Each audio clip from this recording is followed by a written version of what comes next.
iyi bak. Klas diyor, klas. Sen güzel baba diyor bak. Buraya bak, buraya bak, buraya bak. Buyurun.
Dedeler, nineler, ebeler, en sonunda Suriyeliler. Buyurun.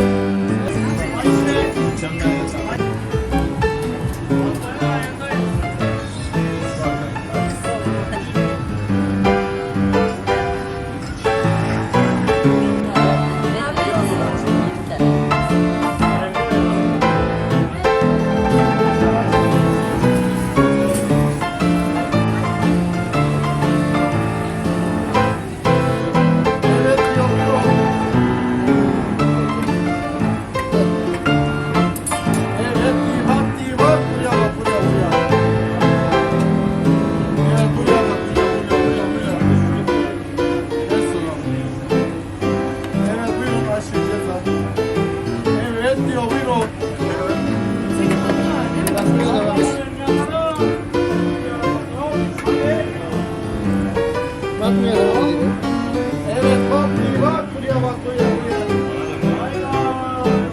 bak. Sert. Düz durdursun.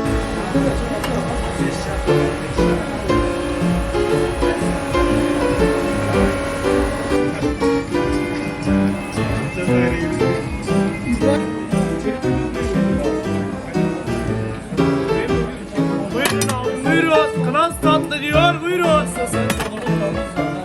Babası bedava diyor, baylar bayanlar diyor.